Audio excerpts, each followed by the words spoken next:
Listeners, today's episode on the Healthy Mind, Healthy Life podcast is a special one because it is something that, at least for me, I'm seeing it. I'm experiencing it. It's my own lived experience as well, and I'm seeing the shift in all of us. And honestly, you'll also agree with me that most of us were taught that a stable job is the safe choice. Show up, work hard, you retire one day. But then what happens when the safe choice starts costing you your health, your peace of mind, and your sense of self? Well, today's guest left that path, and in this conversation, we are going to talk honestly about what it really takes to build a life on your own terms.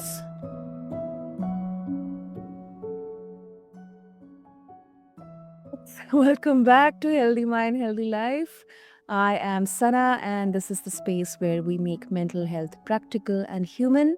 So, introducing my guest, Dina. She's a digital nomad coach who walked away from the traditional 9 to 5 to build a life of remote ownership.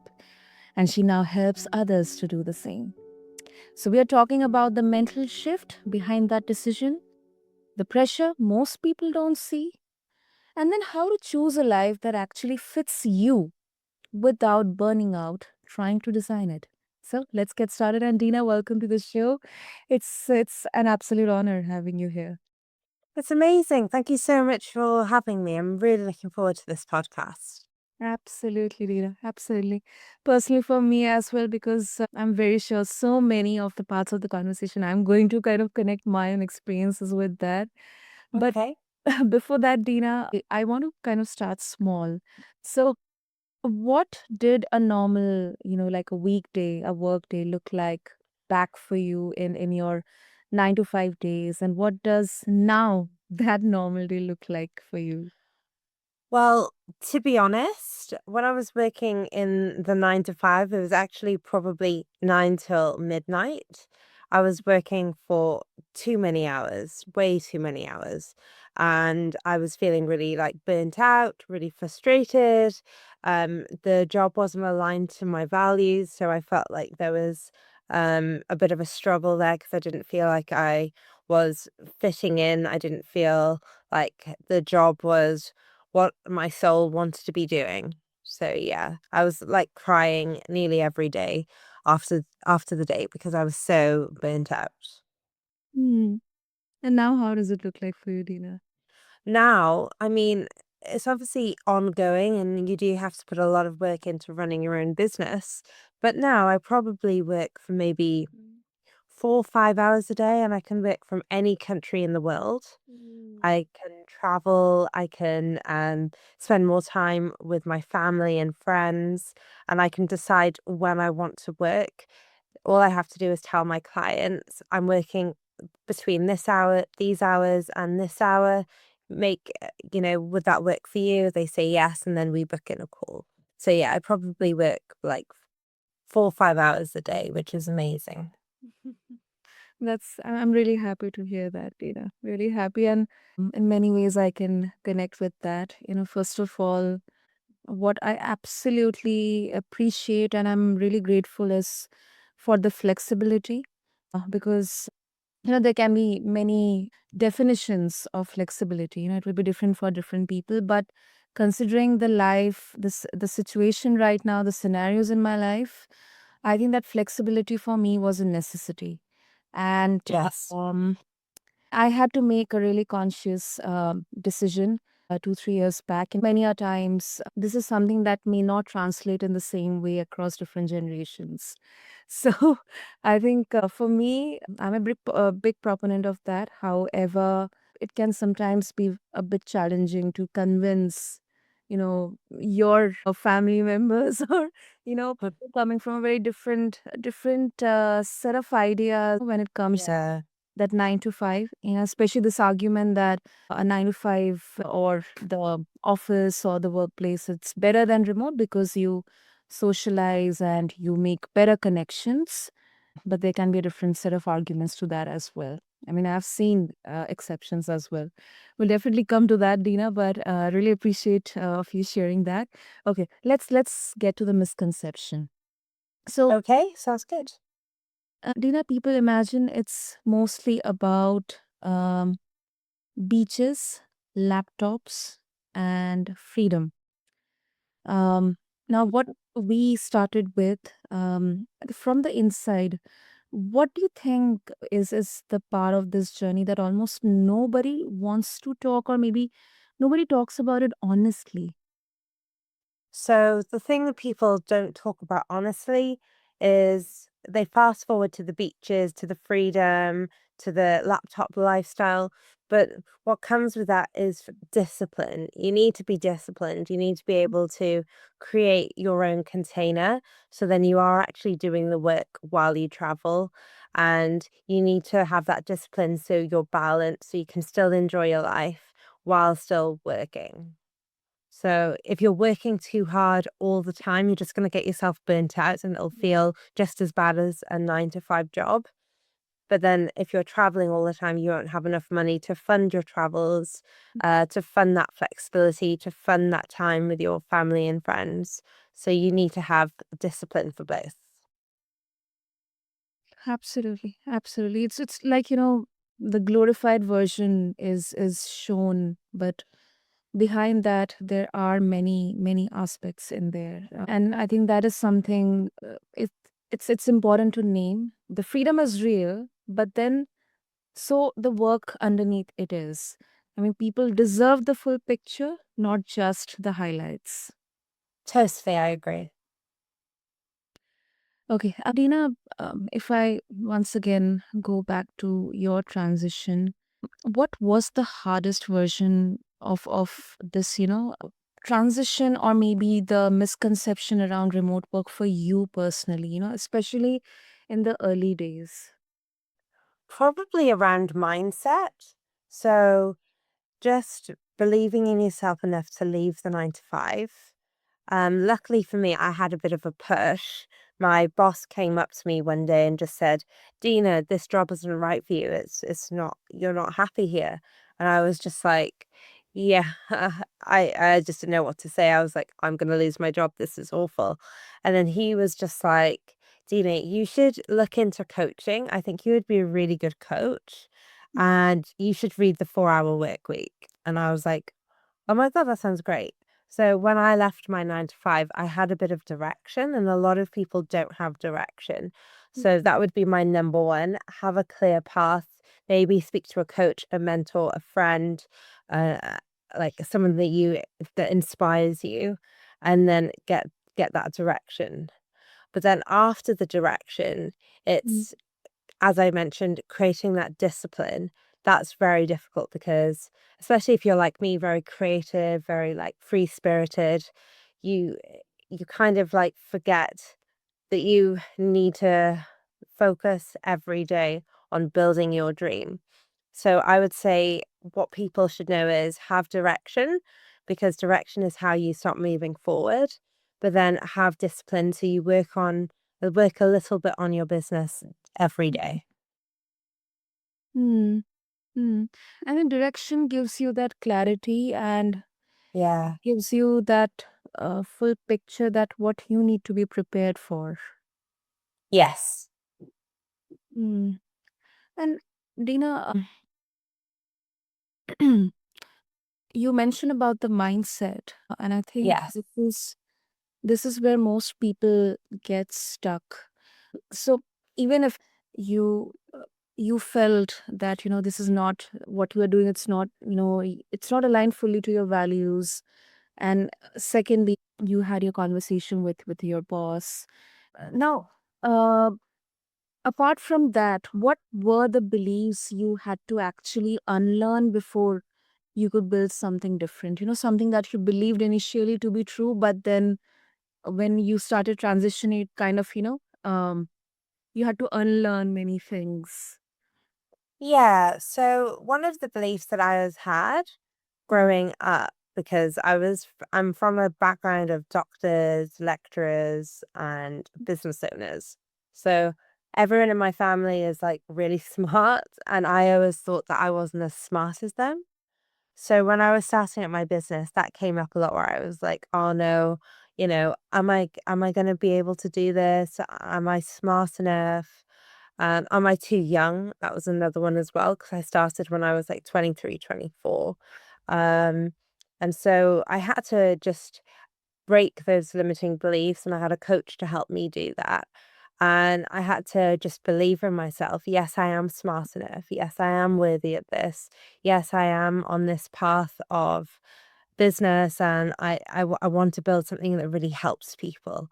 I want to become the coach that gets to help people find who they are, just like how my boss helped me find who I am.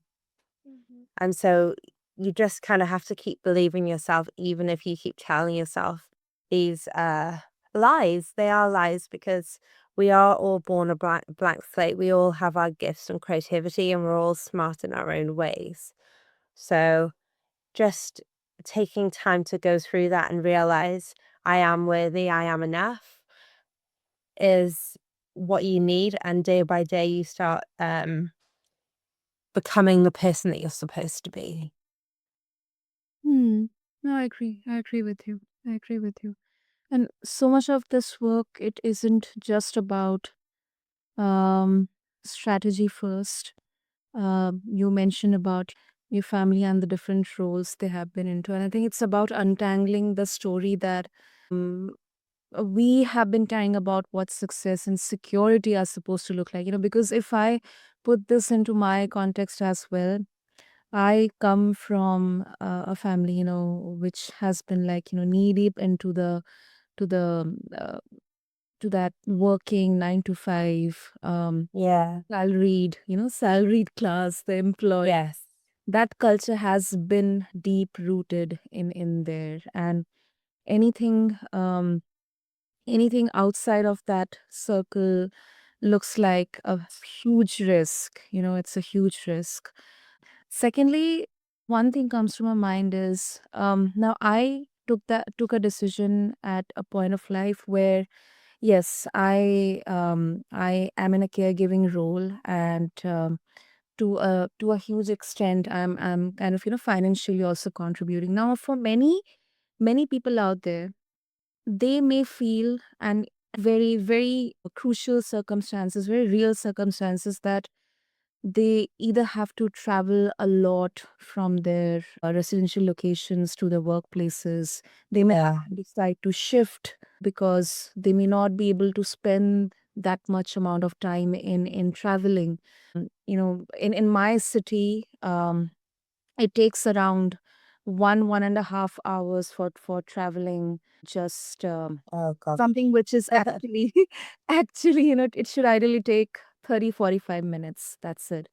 Credit to the traffic in here. And 3-4 hours you spent in commuting. Secondly, Yeah. rising costs. Secondly, the situation is like, you cannot even think about taking a risk right now because you have your family to take care. Um, in those scenarios, Gina, how safe, or how much responsible is it to consider looking for, the remote options? Because deep down, you yourself may think, no, I definitely need to reconsider because I'm not able to spend any time with my family. I come home completely Yeah. exhausted. Then I'm feeling that weight, whenever I get to the office and there's pressure. So it's like, you're not able to see any relief from any side.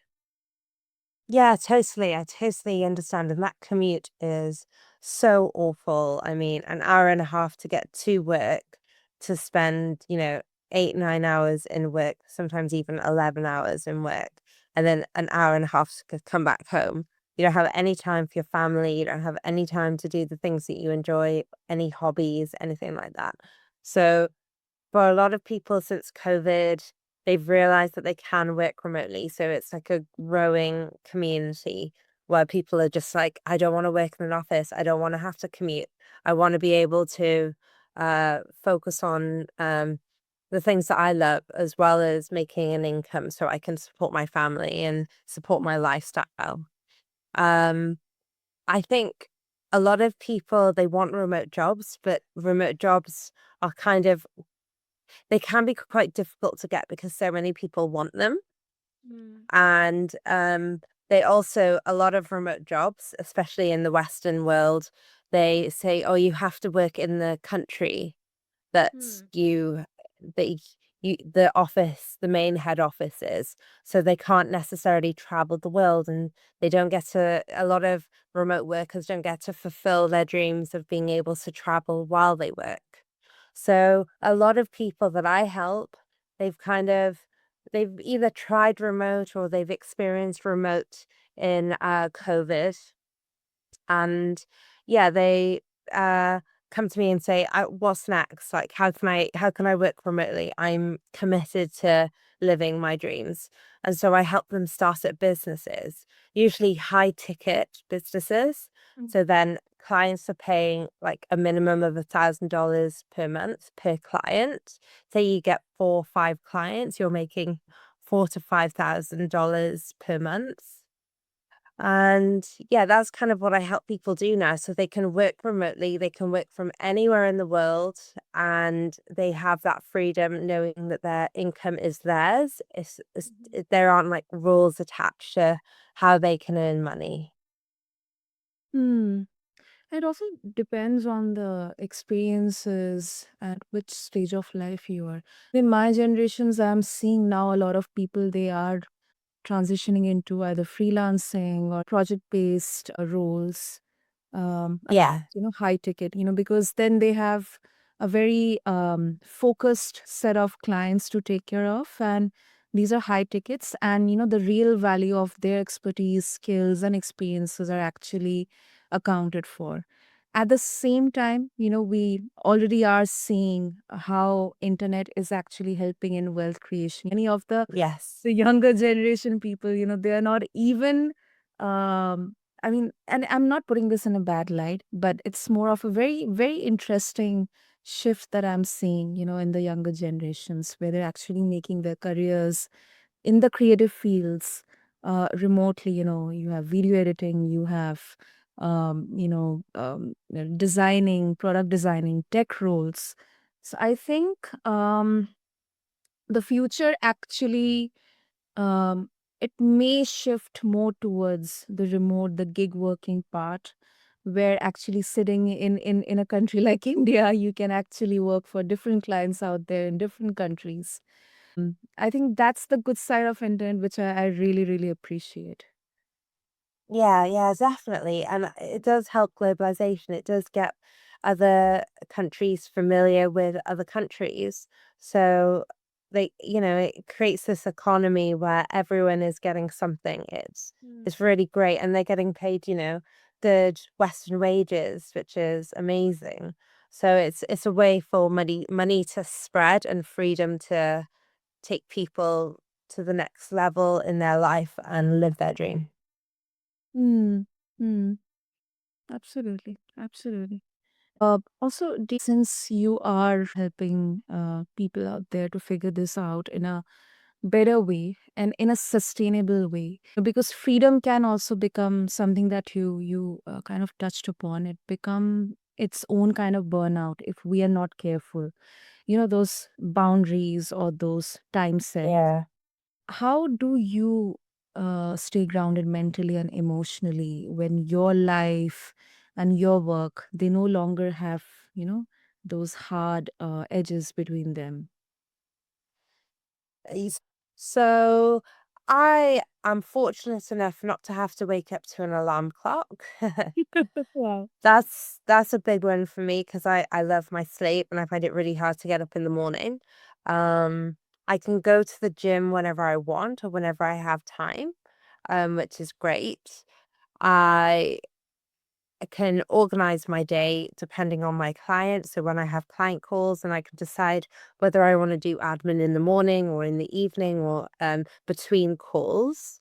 Mhm. So instead of having to be at the office at 9 and then kind of like wait around for the time to call people or meetings while doing admin all day isn't necessarily what I would want to do with my time. And now I don't have to do that. I can do things whenever I feel like it, whenever I want to do it. I love that. A few years back, if I, would have said this, heavy, yeah, you don't love working, you're not responsible. You don't, you sense some responsibility, you hate working. And this is something that, I absolutely love. I mean, okay, you should have a routine. But you wake up, you kind of drag yourself out of the bed. Now you waste your time. And then you end up drinking gallops of coffee in the office just to keep Yeah. awake. Um, And you're not stuck there. You're not stuck. Like, if I want to pop out to the gym because I have some free time, I can do that. If I want to go for a walk, I can do that. If I want to have like lunch at a cafe, I can do that while answering emails. I'm not stuck in one location filled with other people that I don't even like or I don't really connect with. And the clients that I work with, everyone that I speak to, I connect with because they get me. They also want freedom. They also want to be their own boss, or they also want to have that remote work. So it's something that we connect on.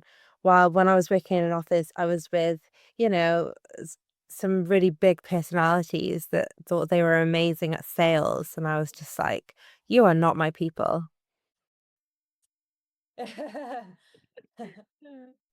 And I I really, really appreciate because I am really thankful once again because for me, flexibility has a very different kind of definition. It just doesn't mean that, I'm getting time to travel or go out there, have the vacations. For me, it's more that, I'm able to devote my time for things which I was not able to tend to when I was in that, quote unquote 9 to 5. It gives me that flexibility to be available when it is needed. And I don't have to worry about, whether I'll get the permission or not, whether it will be Yeah. loss of pay, whether it will be that, it will be what. I can actually decide, okay, maybe intentionally I have to either reschedule or make this time slot not available. I know that what's the output going to be, so that makes me aware about it. It's not that it's in limbo that even if I don't get the permission I have to go. It's a very tough situation. You have to decide which one is important. So I think that makes me a bit less anxious, and it also helps me in keeping that calm, which I was not able to do when I was in that kind of role. Totally. I think not having to ask anyone for permission is a big one, because not having to ask for permission to go and travel or spend time with your sick mum or spend time with your children. Why should you have to ask for permission? You're an adult, like, why do you have to ask somebody if you can go and do something that you know in your heart is the right thing to do and then get denied it? So. Yeah, I mean, it's just I think a lot of people are moving towards flexibility, a lot of people are moving towards freedom, and that's really good to see, especially because I've been doing this for around 11 years now. So just seeing the shift in people's mindsets in the workplace makes me feel really happy and hopeful. Wow, 11 years, Gina. Yeah, that's really impressive. 11 years, yeah, long time. Yeah, no, I really appreciate that you shared. I think this is such a useful episode that we will be putting out, and more conversations need to happen. Honest conversations, not glamorizing or dehumanizing remote or the 9 to 5. I think it all comes down to the freedom to make that choice, Yeah. and how we can make a more informed and aware choice. So, Dina, if our listeners, if they would like to follow your work, maybe they would love to get support on their own journey, what's the best place for them to find you? So, there's a few ways to find me. My website is digitalnomad.coach, www.digitalnomad.coach. And I also have a book that I'm releasing in the next few months called Escape the 9 to 5. Everyone should read that because they can really learn how to get that mindset ready to for remote ownership and for remote work and running your own business. And it gives a lot of stories about my clients, about me, so you can really understand the process that I went through and how I help people. And then also, yeah, I think those are the best ways to find me at the moment. Super. Congratulations and all the best wishes for your book, Dina. And yes, listeners, I have all the details mentioned in the show notes. So, yes, just to find them attached along with this episode. And if something what Dina shared, what we discussed, what we talked about today made you pause, maybe, sit with, maybe, lighten up, or maybe gave you a nudge to, um, think about it with more clarity.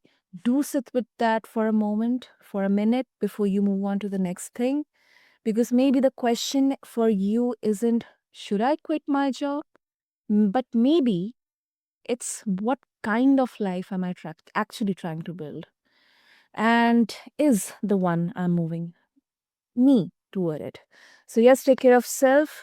This is your host, Sana. I'll see you in the next episode of Healthy Mind, Healthy Life. Thank you so much.